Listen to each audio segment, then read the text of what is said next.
কয়েকদিনের মধ্যেই ব্যক্তিজীবনের নতুন অধ্যায় শুরু করার কথা রয়েছে রাশমিকা মান্দানার। শোনা যাচ্ছে ঘনিষ্ঠদের উপস্থিতিতে বিয়ে করতে চলেছেন তিনি ও বিজয় দেবরাকোন্ডা। ইতোমধ্যে সম্ভাব্য আয়োজন ঘিরে নানা আলোচনা চলছে ভক্তমহলে। এই আবহেই সামনে এসেছে নতুন এক সিনেমার গুঞ্জন, যা নিয়ে চর্চা শুরু হয়েছে মুম্বাইয়ের বিনোদন অঙ্গনে। বাস্তবে নয়, পর্দার গল্পেই নাকি এক অন্যরকম সম্পর্কে দেখা যাবে রাশমিকাকে। শোনা যাচ্ছে তাকে দেখা যেতে পারে আসন্ন ছবি ককটেল 2-এ। বহুদিন ধরেই ককটেলের সিক্যুয়েল নিয়ে জল্পনা চলছিল। বিদেশে শুটিং চলাকালীন কিছু নেপথ্য মুহূর্ত সোশ্যাল মিডিয়ায় ভাইরাল হলেও গল্প এতদিন আড়ালেই ছিল। এবার ইন্ডাস্ট্রি সূত্রে কানাঘুষো, এই ছবিতে কৃতি সেননের সঙ্গে সমকামী সম্পর্কের গল্পে দেখা যাবে রাশমিকাকে।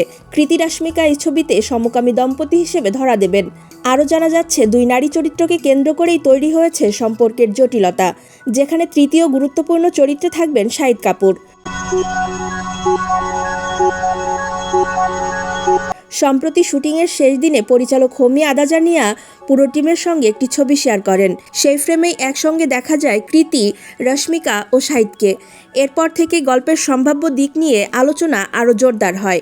শোনা যাচ্ছে সমসাময়িক প্রজন্মের সম্পর্কের নতুন বাস্তবতা তুলে ধরতেই এই কাহিনী গড়ে উঠেছে। যদিও নির্মাতারা এখনও আনুষ্ঠানিকভাবে কিছু জানাননি। সব ঠিক থাকলে চলতি বছরের সেপ্টেম্বরেই মুক্তি পেতে পারে ছবিটি।